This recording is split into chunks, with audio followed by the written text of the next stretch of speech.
Awesome. So I will just,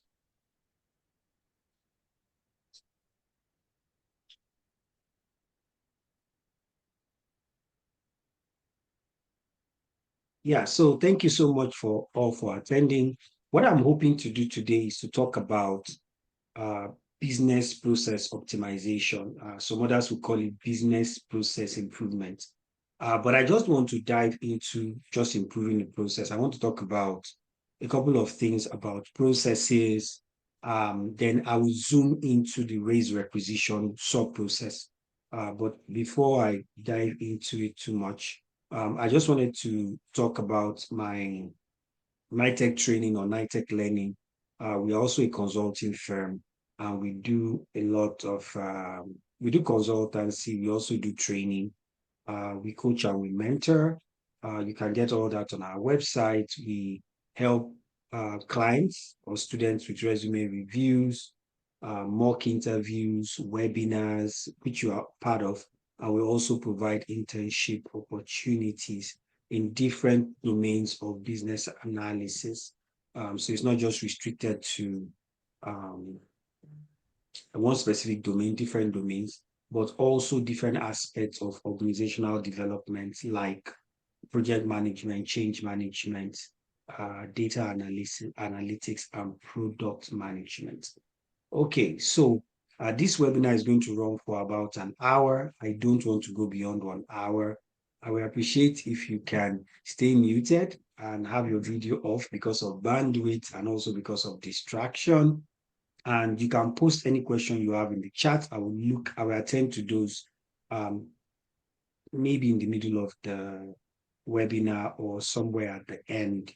But any question you have, I'll definitely attend to them. And this presentation is also going to be uploaded on our YouTube page. So that gives you an opportunity to rewatch it. I quickly want to say something. I have multiple screens. So if you see me move my head to the side, it's because my slide is at the other end and I'm just trying to take a look at it. I'm just trying to take a look at it. Yes, great. So um, yeah, so I had this just to remind myself to record, which I'm already doing. Then a little bit about myself. My name is Harry Madusha. People usually call me the business analysis priest, and I have over 15 years experience, or even more than 15 years. I think it's going to about 18 years experience in business analysis, project. Okay, wait, let me mute that. Sorry. Uh, Yeah, please, I appreciate if you can mute so we don't. Okay, thank you. Great. Yeah, so over 15 years offering IT services and products in different domains. I also have different certifications, some of which you can see there. I currently work with the government, with a government institution where I am managing a business analysis team that offers AI solutions to the government. Um, I am the founder of NITEC Learning, where we do trainings and we also do some consultancy work on project management and business analysis. But enough about me. Let's move on straight to the training. And the objectives of this training is to one, explain exactly what a process is. How do you improve a process? How do you identify signs of an inefficient process? And we'll also look at the fundamentals of business processes and also practical strategies for improving specifically the raise requisition process. My goal is to equip you with knowledge and tools that are necessary to help you streamline any of your business processes, be it a procurement process, an HR process, a finance process, or whatever organizational processes that you have. At the end of this webinar, part of the objective is that one, you will understand the fundamentals of processes and their importance to business operation. I also hope that you will gain insight into the procure to pay process circle, and also the raise requisition process. You'll also be able to identify common challenges and opportunities in a business process. Um, and we are going to explore a real life example um, of how to improve a process. But in this case, we are talking about the raise requisition process. And hopefully at the end of this, you'd have some things that you can take back to your work to help you improve some of your processes. So let me dive straight into it. The question is, what exactly is a process? I think that's a very fun. If we are talking about process improvement, then what is a process? And a process is just a set of related activities that you take to help you achieve a particular goal or outcome. I want you to take note of that word, related activities. And it involves a structured approach to completing tasks or activities in a consistent and efficient manner. You know, like what you see from the diagram, that is just a very it's a process, but it's a simplified process. And it's a process of making tea or making coffee. And if you look at the middle box, you would see the process steps. Those are the activities that I'm telling you about. Those are the actions. Those are the steps. They are all related because they are working, they follow each other sequentially to help you get the goal. And that goal is the goal of getting a cup of coffee. So the purpose of a process is to help you. So yeah, before that, a process often includes specific inputs, which you can see from that diagram. You cannot get a cup of coffee without certain inputs. And those are just a few of the inputs: the milk, the sugar, the tea bags, the water that you will need, a kettle that you also need. And it is all these things that you put together to help you get the outcome that you desire. The purpose of a process is to help organize and streamline work activities to ensure that your objectives are met effectively and efficiently. Processes can be found in various aspects of the business. If I give opportunity to ask about processes in your organization, they are just everywhere, right from the HR process to uh, onboard a new staff. To, so if you can mute yourself, that would be appreciated. Okay, sorry for that distraction. Yeah, so muted that. Okay, great.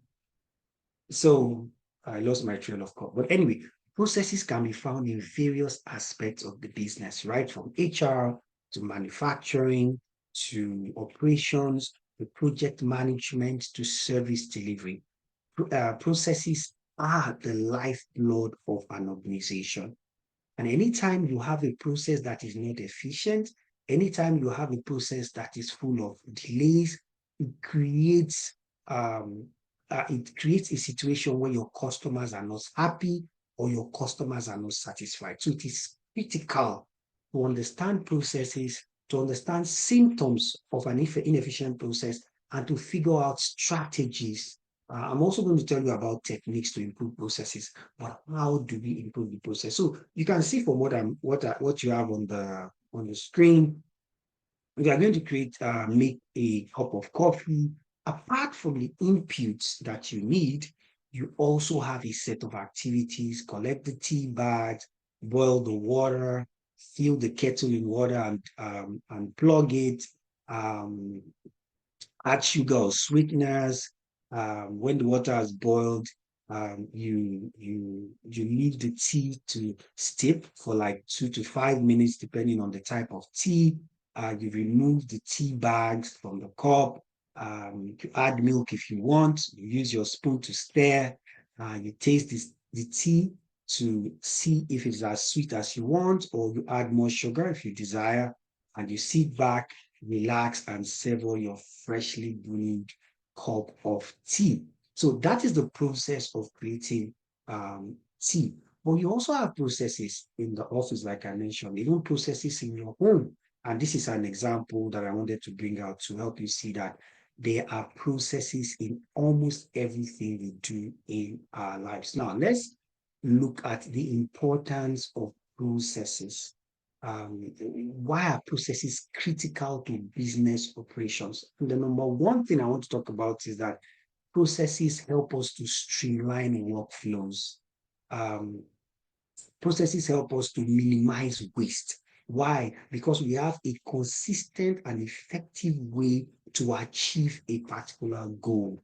Processes also help us to reduce unnecessary steps, resulting in improved efficiency and productivity. Another thing that processes do is that processes help us with consistency. For instance, if you are going to attend to your customers, and you call the customer service, you don't want every customer service agent saying something different from the other. There's need for consistency. The way we approach our customer, the way we complete this process, it needs to be standard. Because if it is standard, regardless of who is executing the process, you are assured of a particular outcome. And I'm hoping that that outcome is a good outcome.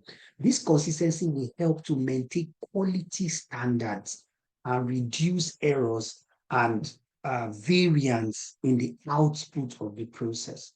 Another thing about processes is that another very important factor about process is that if you have a good process, it helps for scalability. And what do I mean by that? Your processes can accommodate changes. So let's say, for instance, it helps your processes to adapt to growth. It helps your processes to adapt to fluctuations in market conditions in an effective way. So it is proper to have well-defined processes, which, like I said, can help you scale up or scale down depending on the changes that come to your organization. Processes also help us to manage risk. Processes are often built with inbuilt control. So if you write your processes very properly, if you analyze them properly, they should come with inbuilt controls and checkpoints to mitigate risk. Every process should be reviewed, depending on the process, maybe every 3 months, every quarter, every year, but there should be a consistent check on your processes. And what this does, that these checkpoints help you to mitigate risk and ensure that your process complies with what was documented. We could be complying with your policy documents or also could be complying with your regulatory requirements. By following established procedures, businesses can minimize the likelihood of errors, of fraud, or for non-compliant issues. Now, another thing that standard process will help you with is customer satisfaction. If your processes are efficient, it will enable your business to deliver products and services to customers in a timely manner with consistent quality. Please, you can mute yourself. Okay, let me do that. Thank you. Sorry for that distraction. So if you have efficient processes, it enables your business to deliver product and services to customers in a timely manner with consistent quality. And what that does is that at the end of the day, it will improve customer satisfaction. The customers are happy with you, and hopefully you gain loyalty from your customers. And this will lead to repeat business and positive word-to-word referrals. Another thing that having good processes will help you with is to have data-driven decision making. It means that you don't make decisions haphazardly. You make decisions from a structured framework, and that structured framework will help you to collect and analyze data related to your business operations. And by monitoring certain already defined KPIs, those are key performance indicators or process metrics, your business can identify areas to improve. Like they say, if you don't measure, then there's no way to improve. But for you to measure, you have to have at least a baseline. And that is where some of those KPIs, the key performance indicators, come up. Another one which I don't have on the slide is just if you have efficient processes, they will help you to um, be innovative in your organization. But quickly, let us look at common processes in organization. And one of the common processes you can see from the screen, there are all kinds of processes in the organization. If you're in the finance department, you have your accounts payable processes, you have your accounts receivable processes, you have your financial audit, budget and forecasting, expense management.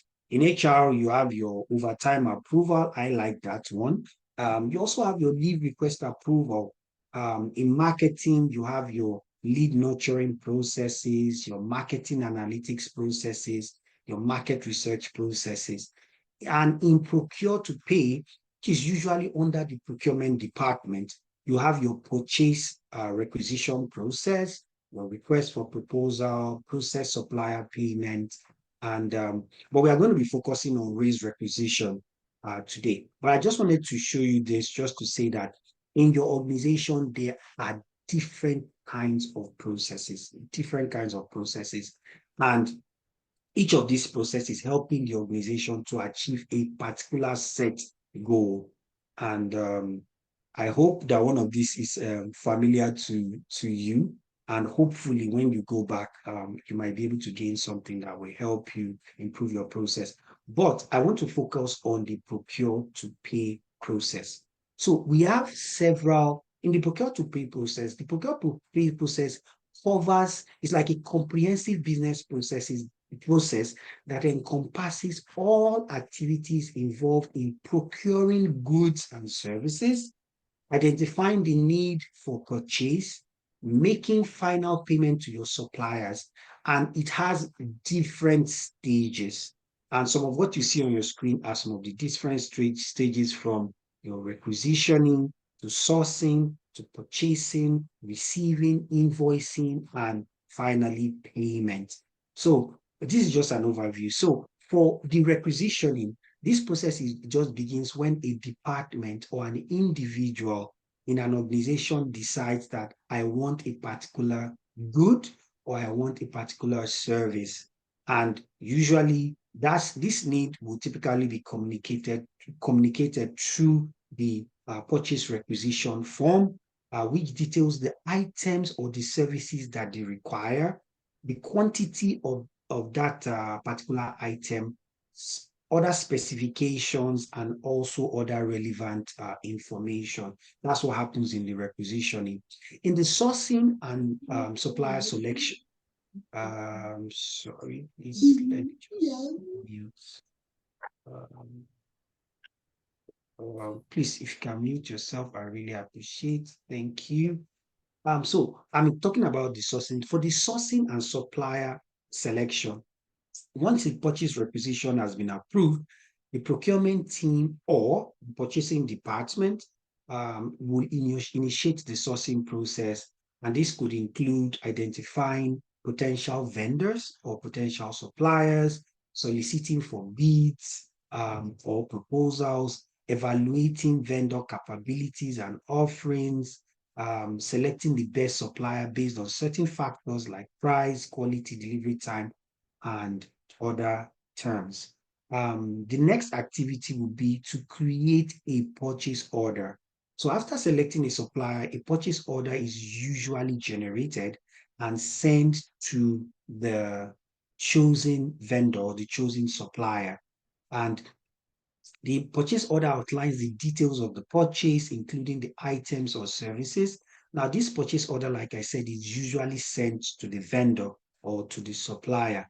And the purchase order will include your the services that are being ordered for, the quantity of the item, the price of the item, the delivery date, terms and conditions, and any other relevant agreements. I just want to quickly point out each of these each of what you see or these things that you see on the screen are all sub processes in the procure to pay process. I just wanted to clear that out. So it's not like it's a full process, but it's always better to create sub processes because that way it's easier for you to manage the process and you can get proper hands up from one set of activity to another set of activity. The other one is the goods inspection. If somebody requires wants an item and you've sent purchase order to the vendor, when the vendor delivers to you, you want to inspect. Every organization does that. Even someone sends something to your house, you still do that. You also want to do a check. These goods that I'm receiving, is it the right goods? Is it what I requested for? Does it match what is in my purchase order? What about the quality? You know, what about the quality of this particular product? So inspecting the quality and the quantity of the goods received ensures that you are meeting the organization's requirements and standard. And the fifth sub-process is the invoice processing. So after the goods and services are received and accepted, the supplier sends an invoice to the organization for payment. The invoice is matched against the purchase order that we talked about in the process purchase order sub-process. So we do a match between the purchase order and the receipt documentation to verify that all the charges are accurate. So because this has to do with money, it's very critical that we do those checks. The sixth one is the um, payment, supplier payment. So once the invoice has been validated, it undergoes approval for payment. This typically involves obtaining approval from relevant stakeholders or departments such as finance or accounts payable. And once the approval has been given, payment is processed according to agreed upon terms with the supplier, such as the payment due date and also methods of payment. And the last one, now I'm not saying that every organization has just this set of sub processes. Sometimes you could have additional ones, but this is just a general view of the activities or the sub processes in the procure to pay. For supplier management and performance evaluation, in this sub process, throughout the procure to pay process and beyond, most organizations want to engage the vendor on a continuous basis. So it's important to have like a supplier database where you can manage this supplier or this vendor. You can do some performance evaluation based on things that they've supplied before, the quality of what they supplied, the delivery time. You also want to look at contract compliance. You want to monitor contract compliance and also vendor scorecarding. Usually, I would advise you have a scorecard for each vendor, and you can put a list of how they have performed. So overall, the procure to pay process aims to ensure that organizations procure the right goods and services from the right suppliers at the right time, at the right quality, and also at the right price, while also ensuring that you optimize efficiency, minimize risk, maintain compliance with internal policies, and also external regulations. Now that we have looked at the procurement or the procure to pay process, what are the symptoms of an inefficient process? How do I know this process in my office has a problem? How do I know that this HR process, has issues? Number one, you have high error rates. If you begin to notice increase in errors or mistakes or product defects, or there's a lot of rework within your process, it could even be the project management process. There's a lot of rework, there's a lot of going back to the things that you already should have done. It could be a sign of inefficiency, or maybe there's a breakdown in your workflow, and it is important that you address that. So these are just symptoms of um, an inefficient process. Another thing is that you will notice delays or bottlenecks. So if task and activities are taking longer than expected, if they are taking longer than what was agreed, for instance, you have a service level agreement that says if service goes down or you made a promise to your customers. If service goes down, or if you send a request for us to attend to you, we'll do that in a day. But you notice that your customers in 2 days, or you are trying to approve over time, and over time is supposed to be approved in 1 day, but in 1 week the overtime has not been approved. So it just means, it just goes to show that there's something wrong with that process. That process has certain bottlenecks that needs to be addressed. And if they are not addressed, at the end of the day, it's going to lead to customer dissatisfaction, and nobody wants that in their organization. Another thing is low productivity, especially for processes, internal processes within the organization. Um, it can cause decreased level of productivity in your organization. It can create throughput issues, especially if your benchmarks are not being met, or not being addressed. And it could also result in the output of the organization, going below standard, and you really do not want that. Another thing is high cost. If a process is being delayed, it means that somebody is paying for that delay. And usually, you either pay in terms of customer satisfaction or dissatisfaction, or you pay some financial cost to it. So rising costs associated with the process, such as increased manpower expense, material cost, overhead cost, without corresponding increase in output or value, may signal some inefficiencies in your process. One major one that I think everybody, you would know straight ahead, but it is important you don't wait for your customers to complain before you are able to pick that there is something wrong with the process. It is very, very important.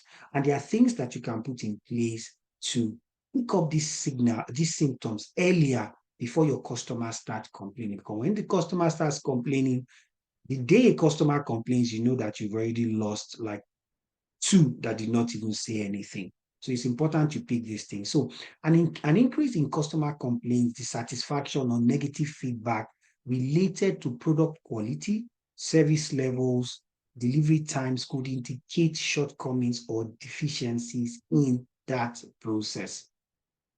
Let me move on to poor quality.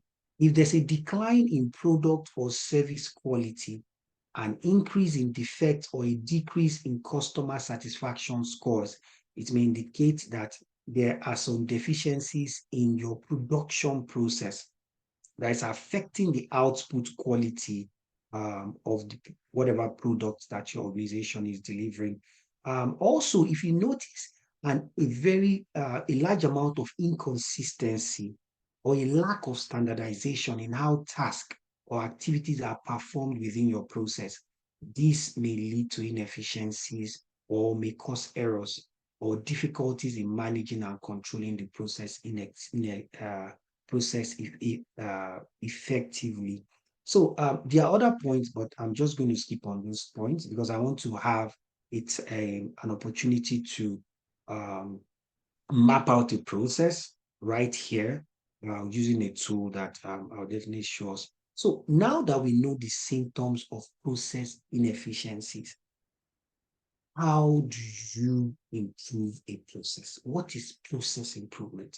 So process improvement refers to an approach, usually it's a systematic approach of analyzing a process, evaluating that process, and enhancing existing processes to achieve better outcomes. And those better outcomes could be increased efficiencies, effectiveness, quality, customer satisfaction. It involves identifying areas of inefficiencies. Do we have do we have activities in this process that are non-value adding? Do we have delays? How do we streamline this process? Are there places in these process that we can automate? How do we reduce errors? How do we enhance the overall performance, of this particular process? That's what we mean by process improvement. Process improvement aims to drive continuous enhancement and innovation within an organization's workflow ultimately contributing to improved productivity, cost savings, and competitive edge. So, what are the strategies for improving a process? The number one strategy is to identify the right stakeholders. So, which stakeholders are either deriving output from this process or providing input to this process? You don't want to be talking to the wrong person, because if you are talking to the wrong person, at the end of the day, you're going to solve the wrong problem. So you want to, first of all, identify determine who are the stakeholders involved in this process. Are they requesters? Maybe, for instance, for the raise requisition, who are the requesters? Who are the approvers? Who are the procurement officers? Is there any financial staff?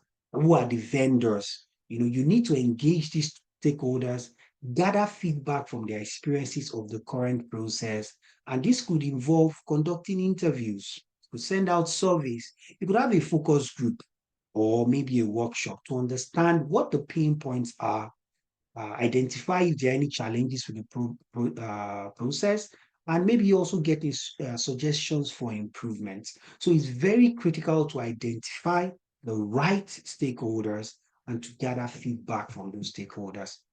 The second strategy is to get user process mapping. So what I mean by that is that they say a picture is more than 1,000 words. If you have a process and you are able to display that process in a model or in a picture, it's easier for people to understand and follow you. Another thing is that when you model a process, in business analysis, it's called modeling. When you model a process, because it's visual, it is easier for you to pick inefficiencies. It is easier for you to pick inefficiencies, identify non-value adding activities, identify waste just by looking at the picture. So I would say visualize or model your current state, model your current state. So create a visual representation of that current state or the raise requisition in this case. Map out each step in the process, including every decision point, handoffs between stakeholders, information flows, and system interaction. When you visualize your current state, the current state of your process, it helps you to identify inefficiencies and redundancies, like I said. The second thing is to identify value adding and non-value adding activity. Now, the question is, Harry, what is a value adding activity? A value adding activity is an activity a value-adding activity is an activity that your customer is willing to pay for. So if you're going to tell your customer that in the process of delivering these goods and products to you, anything you tell them that they are not willing to pay for, it's a non-value adding activity. I won't call it a waste, but it's a non-value adding activity. Please, if you can mute yourself, I really appreciate that. Okay. Which one is this one now? I've never seen this. Gosh. Sorry for that. Please, if you can mute yourself, I really appreciate that. Okay, great. So a value-adding activity is an activity that your customer, if you tell your customer, they are willing to pay for. In the raise requisition process, it could be product specification validation. It could be your supplier evaluation. It could be some quality assurance checks. So what is a non-value adding activity? A non-value adding activity is an activity that does not directly contribute to meeting your customer requirements or enhancing the product and service quality. They are considered wasteful, or sometimes they are considered unnecessary. And it's important to minimize waste and minimize unnecessary processes as much as possible, or even just eliminate them if possible. And examples of non-value adding activity is excessive paperwork. You have some processes that are riddled with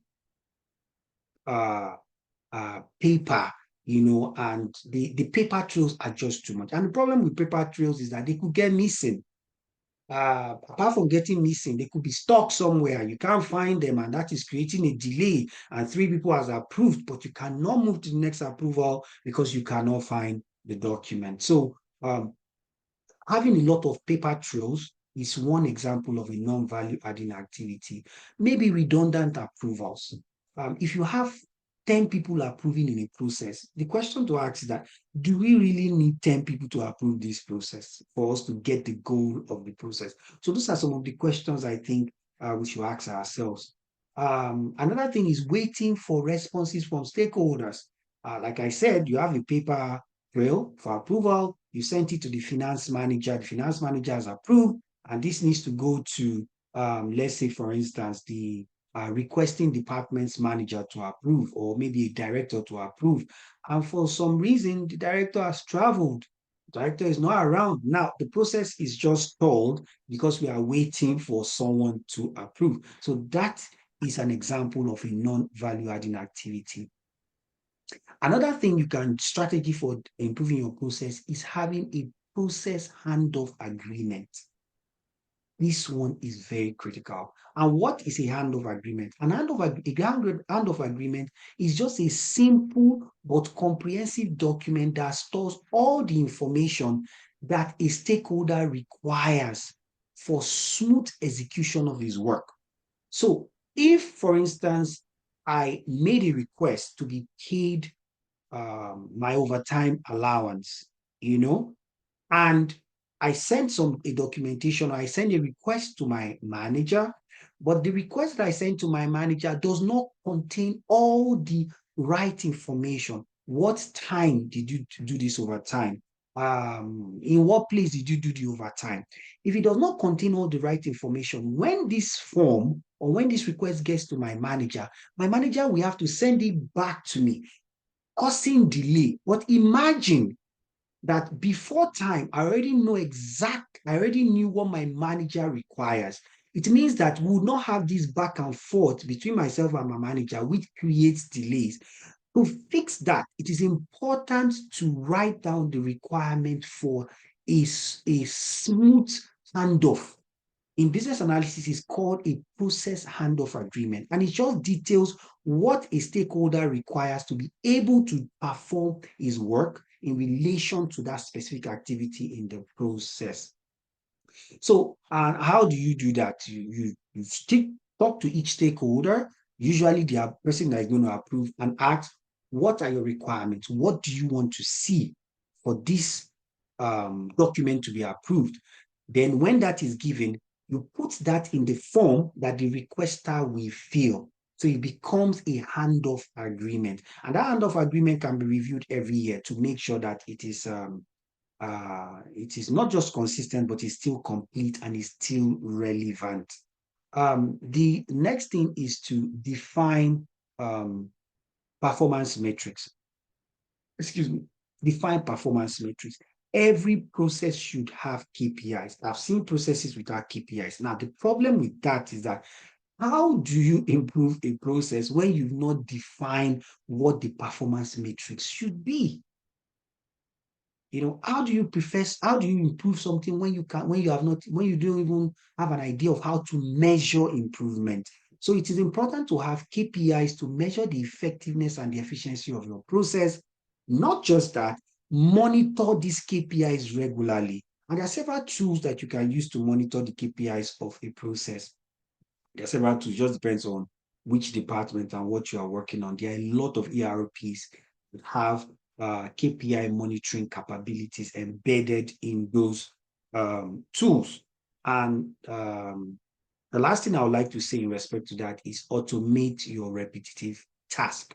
If you have a task that is repetitive, automate it. If you have a task that is riddled, that is just that has too much of paper trails in them, automate them, put them online, put them in an app or something that can only be viewed by your organization.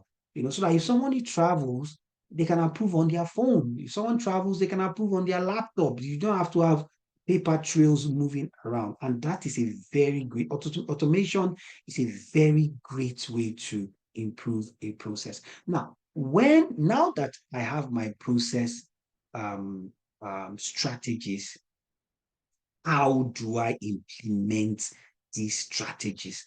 How do I implement these uh, um, improvements that I've been able to identify? Number one, develop the improvement or the solution and test it. Do not throw out an improvement to production without doing proper tests. It is very critical. Develop, identify potential solutions, and the potential solution might not just be an application. It could even just be you have identified some non-value adding activities and you want to eliminate them. You have identified some risk and you want to eliminate them. So refine these things, test them properly before you fully implement in the operational workflow. And this phase is very, very critical to improving your process. So develop the solution, test the solution, refine the solution. If you find out that there are still potential issues, do a couple of simulations. So instead of rolling it out to the whole department, get a segment of the department, roll it out to a segment of the department and try it with them, refine it, perform simulations, do pilot projects, test it in a small scale trial to evaluate if this proposed changes or this proposed improvement is going to lead to inefficiencies and improved quality. And also testing is also an opportunity to get feedback from the customers or from those that will derive value from the process. So it's a very good one. Also, when you are implementing, remember to communicate your changes. Change management is critical to effective process improvement. You need to constantly be engaging your stakeholders. Change is difficult for most people. And if you do not do proper change management, they will revert back to their old ways. And at the end of the day, the whole effort spent on that process improvement is just going to be wasted. So communication is critical. But for communication, you need to identify the right stakeholders, like I said earlier, have a clear and transparent communication to managing this particular change. You need to inform your stakeholders about why the change exists, and you need to let them know how they will be impacted by these changes so there are no surprises. You need to utilize various communication channels depending on your stakeholders, and those could be meetings, emails, um, presentations, newsletters, whatever it is. It's important to identify those channels and use them effectively. For every change that you are trying to deploy, you need adoption. You don't want to end this project and everybody goes back to their old ways. You need to figure out strategies, and those are some of the strategies I'm giving on how to ensure that your change is adopted, and everybody uses it. Thirdly, train your staff. You don't want to change a process and dump it on your staff. Train them. Identify their training needs. Identify their locations. Assess the training needs of your colleagues or those that will be impacted by the improvement. Identify gaps in knowledge, because your training plan is supposed to fix those gaps that you identified. Are there skill gaps? Are there competencies that needs to be addressed? You need to include that in your training manual or your training plan. So after you've identified these needs, develop a training plan. Figure out, how am I going to deploy this training plan? How am I going to deliver?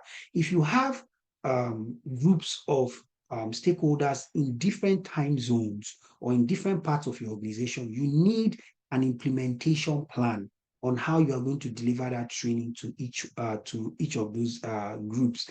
Then you also need to figure out how to provide ongoing support. Lastly, on implementing the development of your process, you need to monitor and measure the effectiveness of your process. You don't want to deploy your changes and forget about everybody. You need to continuously check. Are my KPIs established? Yes. Am I collecting the right data? You need to analyze that data. You need a feedback mechanism.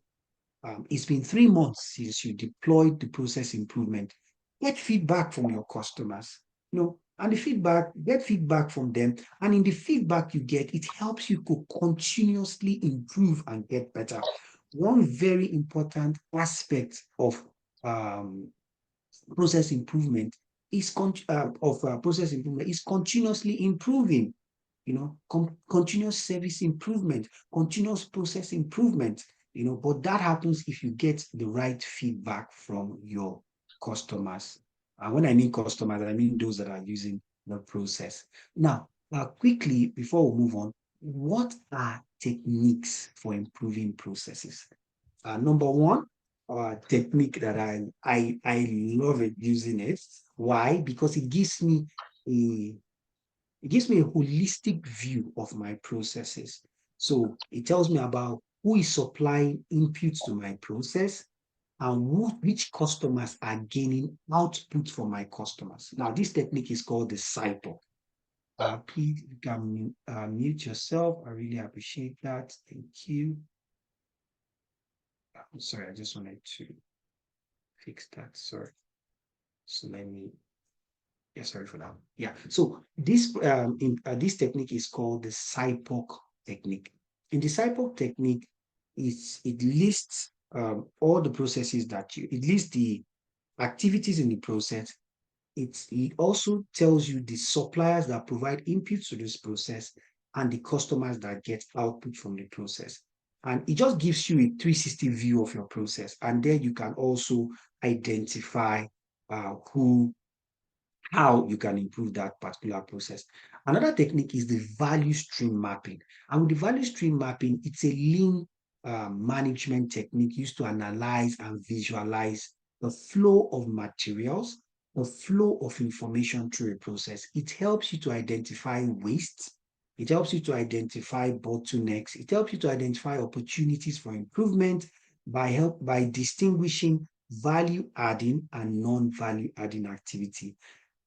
If there's anything you pick from this webinar, what are value adding and what are non-value adding activities? In identifying those two things, you are 50% or 60% there in improving any particular process. Value stream mapping allows organizations to streamline their processes, reduce lead times, and optimize overall performance. Yes, the third technique that I want to talk about is the process handoff contract. Remember, I told you that the process handoff are the expectations from a particular stakeholder for them to be able to deliver on their work. So when you are transferring work from one stakeholder to the other, you need to be sure what the receiving stakeholder expects to see to be able to perform their work. Because if they don't see what they expect, then you have this back and forth, which ultimately creates delays or maybe sometimes frustrations. So the process handoff contract specifies the criteria such as quality standards, documentation requirements, timing, communication protocols to ensure a proper and smooth handoff between two stakeholders in a particular process. Another improvement technique is the root cause analysis. We call it RCA. And it's just a problem-solving technique that is used to identify the underlying causes of issues. Now, anytime you hear root cause, then you know that there's a problem somewhere. So if you hear problems, remember root cause. If you hear root cause, you know that there's a problem to solve. And it's a whole technique on its own. I wouldn't have time to dig deep into it. But what it does is that it helps you to identify the underlying cause of a problem or an issue. It helps you to identify issues or defects within a particular process. It involves investigating the symptoms, asking why several times to uncover the root cause, and then you can implement corrective actions to prevent reoccurrence. So I used to use the RCA, or I use it as is needed. Another technique, I think it's going to be the last technique I will talk about that can help in process improvement, is called the DMAIC. That's the define, measure, analyze, improve, and control methodology. It's a structured problem-solving methodology used in Six Sigma projects to improve processes and to eliminate defects. It provides, it gives you a systematic approach that helps you to define the project goals, measure your current state performance, analyze the root cause of that particular issue, uh, show you how to improve the processes and control future performance to sustain those improvements that you've implemented. And yeah, okay, one last one. And the last one is the 5 whys. And the 5 whys is just a technique. It's a very simple technique, but it's also very powerful. And it just helps you to identify the root cause of the problem by asking why repeatedly. It doesn't have to be 5. It could be 4 times. It could be 6 times. It could be 7 times. But the idea is just ask why repeatedly until you are able to find the root cause, or you are able to uncover the root cause. And it will help your team to delve deeper into the root cause of issues. It's usually done, it's a major technique that is part of the RCA, the root cause analysis, because it can help you identify root cause. Now, I have just 2 minutes, so let's move on. So I want to focus on the raise requisition process. Now, I told you that a process is a set of related activities to achieve a particular goal.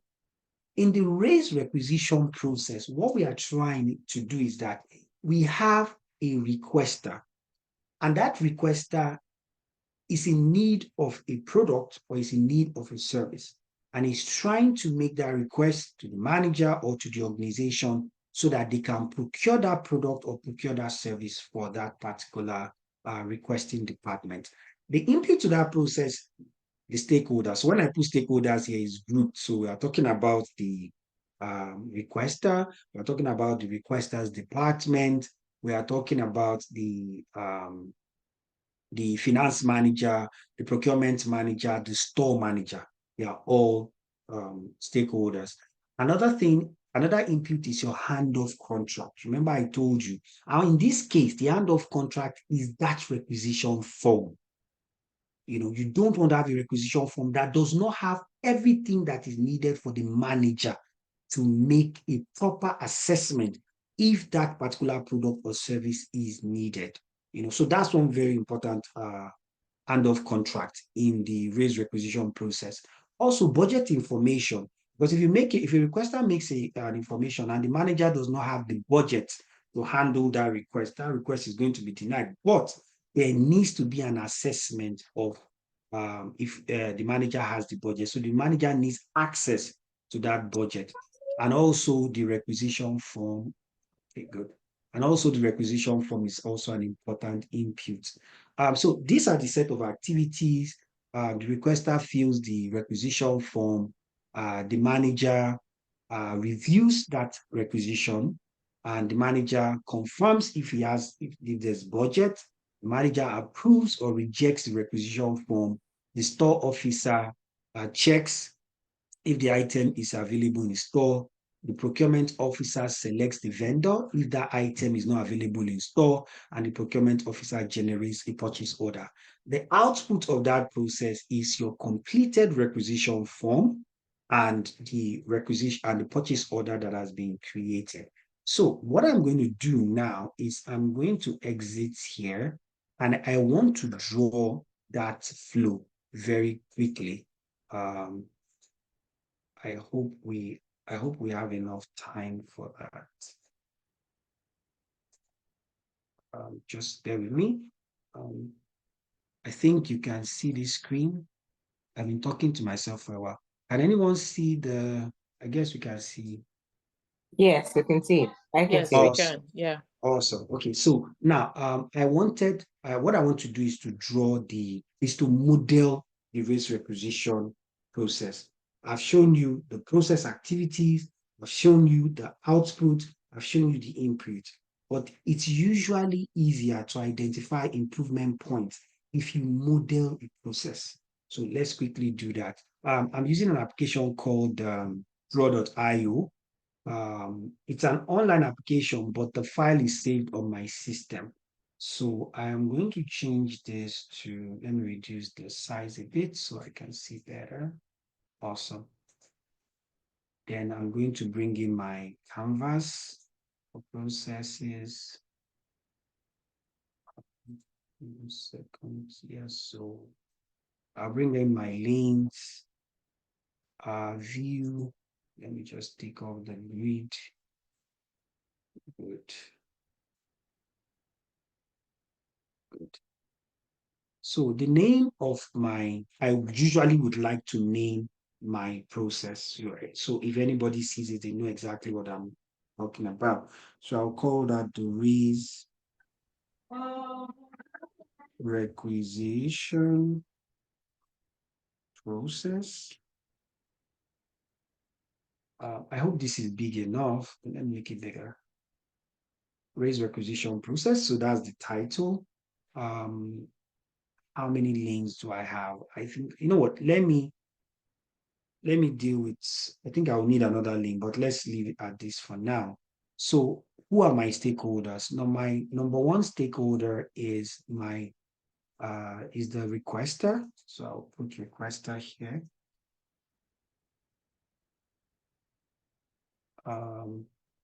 Then it will be the buying department manager. Let me say buyer department manager. Please, if you have questions, you can post it. Just give 1 second.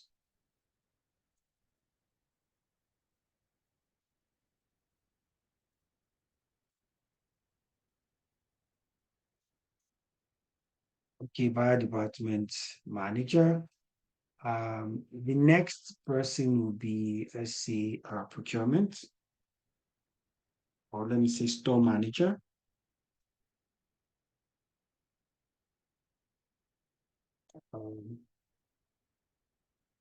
I want to add another lane.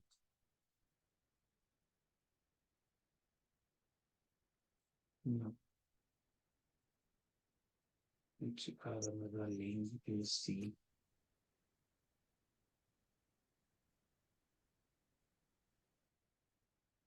So I just want to, there's a place to add link. Just,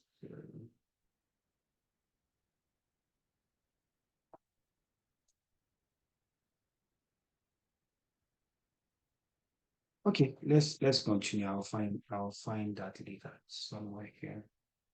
So usually a process will start with your start button. So I'm going to bring that in now. Start.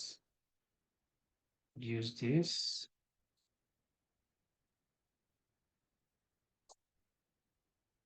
Start. So everybody identifies where your process is starting from. So it's always important to put your start and your end. Yes, so the next thing I'm going to add is my process activity. 1 second, flow chart. Yes, let me use this one. So the first activity that I have, let me go back to my slide, is field requisition form. So that will be field requisition form. One thing I want to say is that it's usually best you use it's usually best to use the verb now and for your process activities when you are giving a title to your process activity. So if you look here, you see field requisition form. The title of my process is raise requisition form. When you use verb now method or style, it helps you to reduce the amount of words that you are using. Because I've seen processes with like 10 words. Now, sometimes it's unavoidable, but I've noticed when you use the verb now, it helps you be straight to the point and not to have too many words in your process activity. Okay, so now when the requester has filled the requisition form, when the requester has filled the requisition form, the next thing that happens is that the manager receives or reviews that requisition form. So to be reviewed, I will abbreviate it to rec form. So just bear with me. Review rec form, and I will join these two together. Then when the manager has reviewed the rec form, the next thing the manager will do, and I'm getting this from the PowerPoint that I showed you, the manager will confirm budget to see if there's enough budget for that. So I'll bring in, and anytime you are trying to make a decision, you use the decision box. This diamond shaped. Now, different applications, they are all diamond shaped. So even if you are using Visio, it's still going to be a diamond shape. So I'll put the condition there and says budget available, question mark. Let me make this a little bigger. Budget available, I'll connect this. And if the budget is available, if the budget, let's say, let me do the budgets available first before I do the budgets not available. I think I need to make this slightly bigger.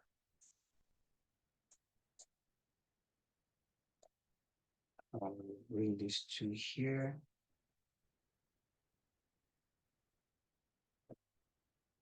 Please bear with me, we'll soon be done. This is not a very complicated process. So budget available, if yes, then the manager will approve the process. So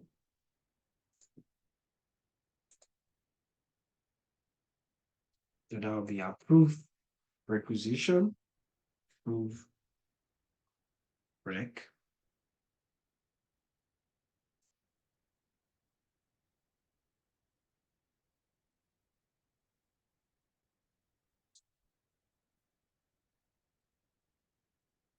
And I'll put yes. Good. I'll come back to the sad part, but right now I want to focus on the happy part first. Happy part first.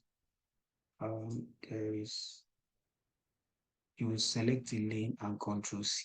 No, so what I do is that, oh yeah, oh, thank you, Ayodele, for, I think you are talking about creating a new lane. Yes, thank you for that. Thank you for that. So when the budget, if the requisition form is approved, it goes straight to the store manager. So I press Ctrl D to duplicate.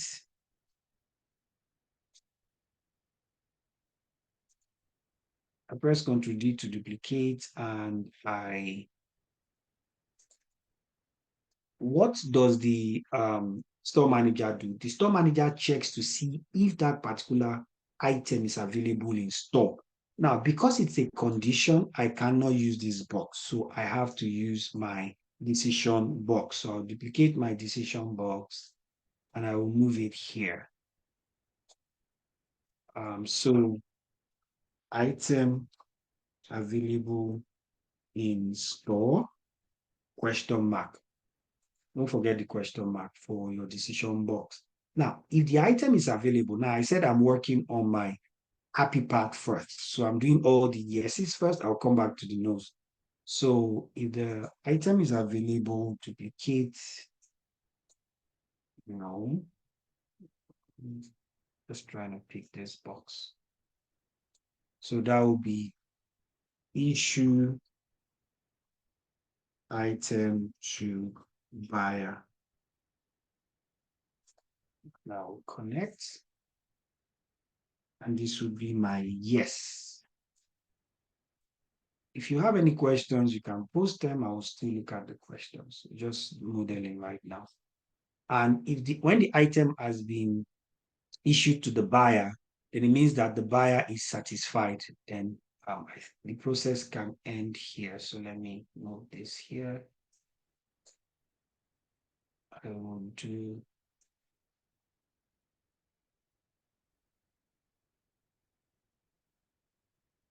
duplicate the start button, and I will put an end. Good. So I know this ends there, so I'll come back to that. Now let me go back to my no. If the item is not available, then I will need to create a purchase requisition.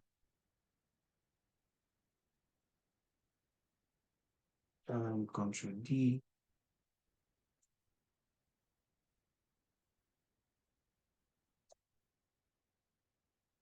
Create purchase requisition. Yes, and I'll connect now. So this will connect here. Please, I appreciate if you can mute yourself. I really appreciate it. Good. So this will be my yes. No, this will be my no. So I'm doing this live, so bear with me. And after creating the purchase requisition, this will now move to my process purchase order, purchase order sub process. But I noticed something here, and I think I need to fix that. So the person that creates, I'll clean up all this. The person that creates the requisition, the purchase requisition, is usually procurement. So I'm going to add my next stakeholder. What I do? I'm going to add my next stakeholder, which will be procurement. Procurement. Good. I'm going to bring this here.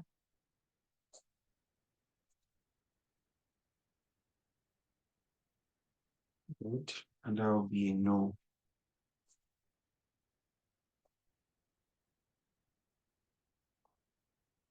So procurement will create that. And after procurement create that, that moves to the next sub process. So I'm going to pick a sub process icon, which is this. I'll bring it here. And the sub process will be titled process purchase order. Great. And I'll connect.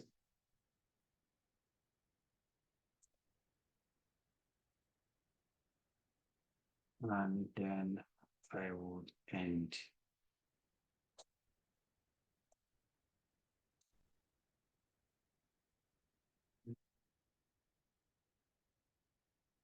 Awesome. Great. So I have my yes and my no. I am also going to end this here. For some people, they'll create another end here. I usually like to have one end. So it's just my preference, but I think I want to move everything upwards a bit. Now, to move everything a bit, take it up a bit, and reduce this so I can see. Great. So this is the happy part. Now I need to fix the sad part for budget available. If the budget is not available, usually the requisition form will be rejected. So I'm going to do that right now. Control D to duplicate. I'll move this up here and I will say reject. Reject rec. Just bear with me. I'll just put rec here.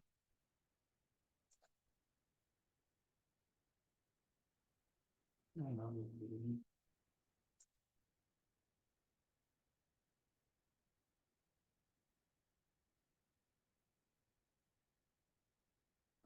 is discussing everything. So I want to wait. That's what I want to do. So I will put no here. And if it is rejected, then that will be the end of the process. Yeah, so I have my yes, no here. I have my yes, no here. So this is just a sample raise requisition process. And just looking at this, I can see a lot of improvements. One of the improvements I see here, so this is just modeling the current state, just a fictitious current state. But there are so many things I can improve. Number one, if this was paper-based, I would like to make this form, I would like to automate this form, I would like to automate this form. Another thing I would like to do, if you reject a requisition form, wouldn't it be nice to inform the requester? So because that doesn't show here. So we could have something that automatically sends an email when it is rejected, automatically sends an email to the requester stating that your form has been rejected for whatever reason. So there are a couple of those improvements that we can do here, but I just wanted to do a real life modeling for you. Another thing I like to do quickly is that I like to number my processes. And the reason why I like to number my processes, when I am doing a process walkthrough with my business stakeholders, it is easier for them to identify an activity and we can discuss that activity. Because the way it is now, sometimes you want to point out something and you don't even know um, um, how to identify that to me. So I like to number. So for this particular application, you just do this and it gives a number to each of your activity. And it just makes your process a lot neater and a lot understandable to your business stakeholders. So that should not take any time. Great. So you can see each of the activities and you can see the numbers that the activities have.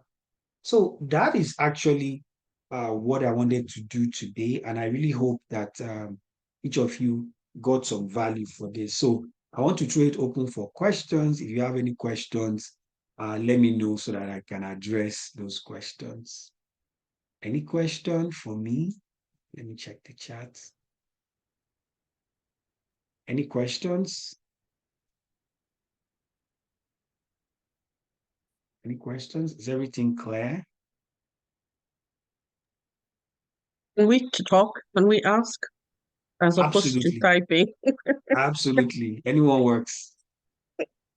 Okay, I wanted to ask, usually when you try to create these processes and you mentioned about, identifying the ones that are relevant and the ones that are like nice to have, like that you could do without. Yeah. Now, who takes that decision? Do you get the particular stakeholder who uses that particular task, who does that particular task in that entire process? Is that the person that the bulk sits on his table to say, yes, this is relevant or irrelevant? How does it work? Or you put it to him that this is an irrelevant thing. You don't have to do this. How does it work? So, like one of the first things I said is that if you want to improve a process, identify the stakeholders. That is very critical. For every process, there's a process manager. Sometimes they are called process owners. So if somebody performing a particular task, if you have identified the person and the person says, I feel that this activity is non-value adding, you just can't take it out. Number one, you need to document. Number two, you need to maybe consult the process owner. So you just don't want to, just pick out activities. Consult the process owner. Have a discussion with the process user. Get the feedback that you need to get. Do your own analysis. Then talk to the process owner And if the process owner sees the value, then they give you that permission to take that particular activity out or to add a new activity. Okay, thank you. So Yes, this is what you do in the real scenario. yes, that's what you do. Okay. So remember what I'm doing now is just my current state. I've not yet Yeah. done the future state. Mm-hmm. Yeah, so after I've done this, I will take it. Let's say if you are the process user, I'll take it to you and I'll have a meeting with you and the process owner. Maybe that's your manager or your director. And I will do a walkthrough. I will show you the process activities. Then I would also mention that based on this activity, I feel this activity can be automated. I feel this activity can be taken off. So they can suggest to you. You can also make suggestions based on your own analysis. And you can ask questions. What I noticed this form is here, but why do we have 3 approvals? Why does the finance analyst have to approve and the manager also has to approve? Does that really make sense? Why is the store manager the one creating the requisition form? Do they have the level of technical knowledge to create a requisition form? So those are questions that you will pose to the process owner and the process users. And of course, they will answer you and give you reasons why it should be, or they might say, oh, well, you never thought about it that way.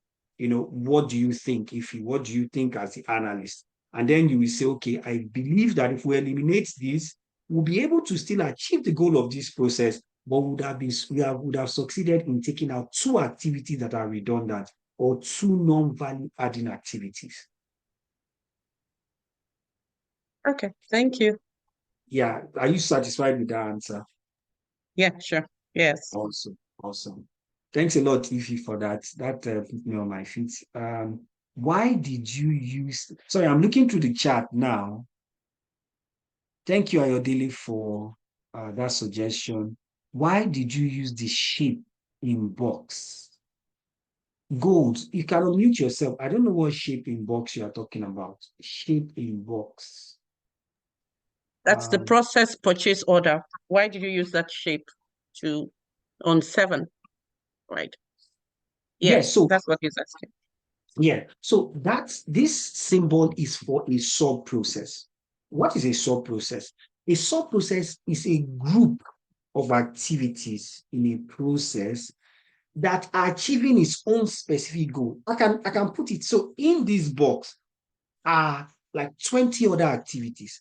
I can put it here, but it will make this process flow look big and bloated. So instead of having all those activities in there, if I'm able to identify a set or a group or a subset of activities that has its own goals, then I can put those in a sub-process. Now, normally, if I'm doing this in the office, I would have a separate process that blows up this process purchase order sub-process. So it's just like it's like a truck that has a lot of things in it. But right now, it is not open up. It's a sub-process on its own. So that's just the definition of a sub-process. I hope that worked. For instance, I could name this raise requisition, raise rec. And I could have another sub-process and title it process purchase order. And then I begin to draw the sub-process for that. It just makes your work a little neater and it helps people to understand what you are doing better. So that's just what the sub-process means. I hope that helps, Gold. Okay. Is there a limit to the number of start and end one can have in a process? Yeah, is there a limit to the start and end? There is no limit. Best practice is to have one start and one end, and you can usually join them together. But there are times when, if you want to join all the ends together, you have your connectors overlapping. Now, it's not like your connectors cannot overlap. They can overlap, but you have to avoid that. It's not best practice. So if, for instance, joining all this will make them overlap. Then I could as well, I can create another end like this, duplicate another end. Sorry, I'm more of a practical person, so I like to always show what I'm doing. I'll create another end, and I will join maybe like this one. I'll delete, bring this here.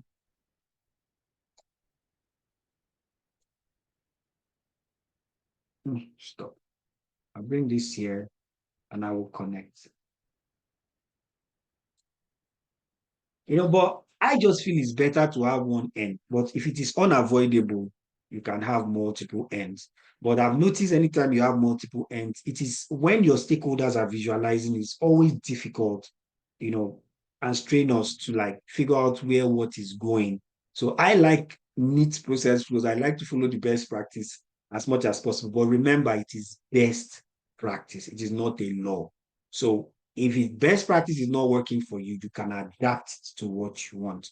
Second question is that must all process maps begin with a start? Of course, if you are going to run a race, there has to be a starting point. You can't run, everybody can be running from one place and you are running from the middle. So you need to have a start. Not just for you. Remember that that document is an artifact of your organization. What if you are promoted to become a director, or you become the CEO, and somebody else, a project manager, is just employed, and they are trying to figure out this process, or you have a new person in your department, and they are looking through all the operational artifacts for your particular department. How do they figure out the stats? It makes your process flow readable. It makes your process flow understandable when you have that start. So I would say you need to have a start and you need to have an end. I've noticed some people don't necessarily have start. What they have is that they have this circle, but this circle would not be the first activity in the process. But the point is just that you need to be able to identify that this is where my process is starting from, and this is where my process ended. I hope that helps. Harry, Yes.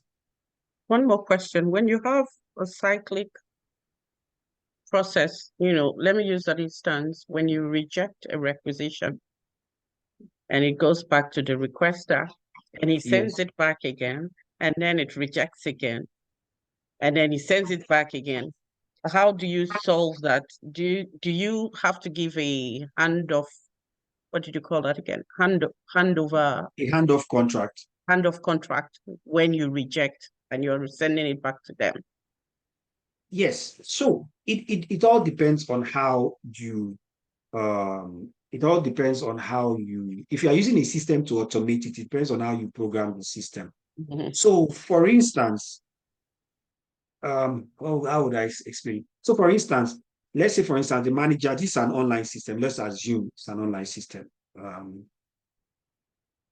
I was trying to bring up my PowerPoint. It's an online system. The manager clicks on a drop down, and the drop down will have something that says reject, or you can have something that says transfer back to requester. Okay. If you click on transfer back to requester, it goes back to the requester for them to provide more information. But the manager clicks reject, it stops it there. You can't go back to the requester.